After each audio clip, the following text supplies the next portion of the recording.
Hi all, எல்லோரும் எப்படி இருக்கீங்க? நல்லா இருக்கீங்களா? எல்லோரும் நல்லா இருப்பீங்கன்னு நம்புகிறேன். இன்றைக்கி நாள் எனக்கு 7 மணி போல் தான் ஸ்டார்ட் ஆச்சு. ஏன்னா எஸ்டர்டே ரொம்ப லேட்டாக தான் தூங்கணும். பாப்பாவுக்கு வேறு உடம்பு சரியில்லை.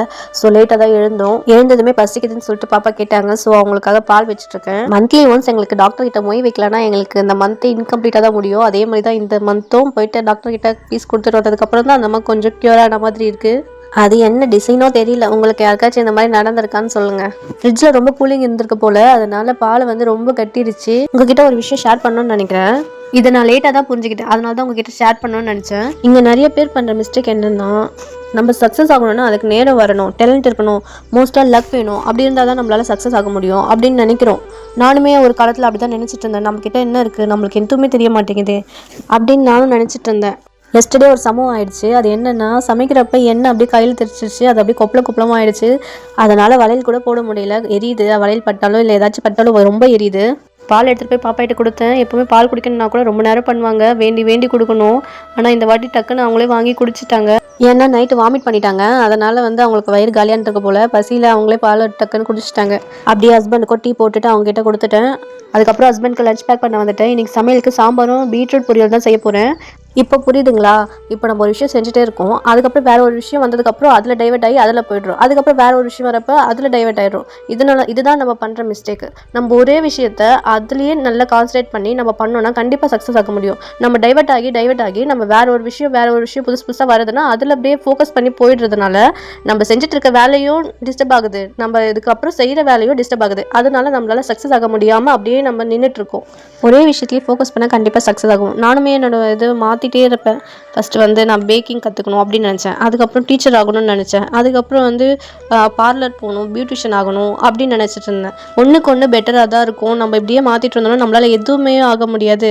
நம்ம ஒரே விஷயத்தை ஃபோக்கஸ் பண்ணி நம்ம திரும்ப அதுலேயே பண்ணோன்னா அதில் கண்டிப்பாக சக்ஸஸ் ஆகும் அப்படின்னு நினச்சி இப்போ ஒரே விஷயத்துலேயே ஃபோக்கஸ் பண்ணி பண்ணிட்டு இருக்கேன். கண்டிப்பாக சக்ஸஸ் ஆவேன். சக்ஸஸ் ஆனால் கண்டிப்பாக உங்ககிட்ட ஷேர் பண்ணுவேன். நம்ம பண்ணுற இன்னொரு மிஸ்டேக் என்னென்னா, வெயிட் பண்ணுறோம்ல, அதுதான் ரொம்ப பெரிய தப்பு. நாளைக்கு பண்ணலாம், நாளை கழிச்சு பண்ணலாம், இவங்க சப்போர்ட் பண்ணுறப்ப நம்ம பண்ணலாம், இவங்க வந்து நம்மளுக்கு மோட்டிவேட் பண்ணுறப்ப நம்ம இதை ஸ்டார்ட் பண்ணலாம் அப்படின்னு நம்ம நினைக்கிறோம். அதுதான் ரொம்ப பெரிய தப்பு.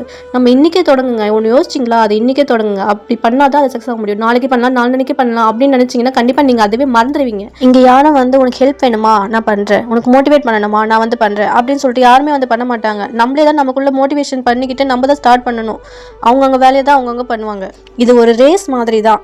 நம்மளும் கூட சேர்ந்து ஓடினாதான் நம்மளால நிற்க முடியும். இல்லைனா விழுந்துருவீங்க, அப்படி இல்லைனா தள்ளி விட்டுருவாங்க. நம்ம லைஃப்பில் நிறைய சக்ஸஸ் பர்சன் பார்த்துருப்போம்.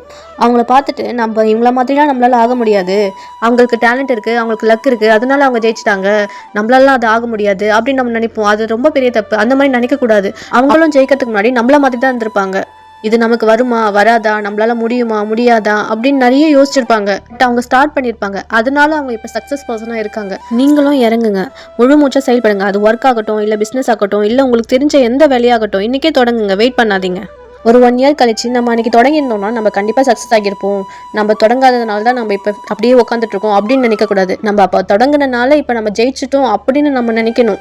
நம்ம அப்போ ஸ்டார்ட் பண்ணது இன்றைக்கி கை கொடுத்துச்சு அப்படின்னு சொல்லி நம்ம சந்தோஷப்படணும். அந்தளவுக்கு நம்ம வளரணும். மோட்டிவேஷனுக்காக காத்திருக்காதீங்க. நீங்களே மற்றவங்களுக்கு மோட்டிவேஷனாக மாறுங்க.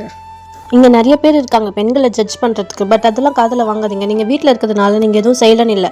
காலையில் எழுந்ததும் எல்லாருக்கும் டீ போட்டு கொடுக்கறதுல தொடங்கி ஆஃபீஸ் லஞ்ச் பேக்கிங், குழந்தைங்களை ரெடி பண்ணுறது, வீடை சுத்தம் பண்ணுறது, சமையல் செய்கிறது அப்படின்ற மல்டி டாஸ்கிங் வேலை பண்ணிட்டுருக்கீங்க. லீவ் இல்லாத ஃபுல் டைம் ஜாப், சேலரி இல்லாத லைஃப் டைம் ஒர்க் தான் பண்ணிகிட்ருக்கோம் நம்ம. பட் இது நிறைய பேருக்கு புரிய மாட்டேங்குது. மற்றவங்க புரிஞ்சுக்கிறாங்களோ இல்லையோ அதெல்லாம் நினச்சிட்டு இருக்காதீங்க. நம்ம புரிஞ்சுக்கிட்டா போதும். நம்ம இந்த வீட்டில் இல்லைன்னா இந்த வீடாக இருக்காது. அது மட்டும் உண்மை. பீட்ரூட்டை துருவி போடுறதை விட இந்த மாதிரி பொடியாக அரிஞ்சு போடுறப்ப டேஸ்ட் நல்லாயிருக்கு. பாப்பாவும் நல்லா விரும்பி சாப்பிட்றாங்க. ராமாயணம் ரீட்டெயில் காசு பண்ணதுலேருந்து யாருக்கெல்லாம் ரொம்ப சந்தோஷம்னு சொல்லுங்கள். எனக்கு ரொம்ப சந்தோஷம். நான் டெய்லி ரெகுலராக பார்த்துட்ருக்கேன். So coming to the point, எப்போ சமையல், சுத்தம், குழந்தைங்க, குடும்பம் அப்படின்னு எல்லாத்தையும் சமாளிக்கிற நம்மளால் கண்டிப்பாக எல்லாத்துலேயும் ஜெயிக்க முடியும். குடும்பத்தோட எதிர்காலத்தை பற்றி மட்டும் யோசிக்காமல் உன்னோட கோலை நோக்கியும் நீ போகணும். நீ இன்றைக்கி எடுக்கிற ஸ்டெப் நாளை உன் குழந்தைகள் சொல்லும், என் அம்மா தான் என்னோட இன்ஸ்பிரேஷன் என்று. ஸோ நம்ம பிள்ளைகளுக்காகவாச்சு நம்மளை மாற்றிக்கணும்.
appreciated.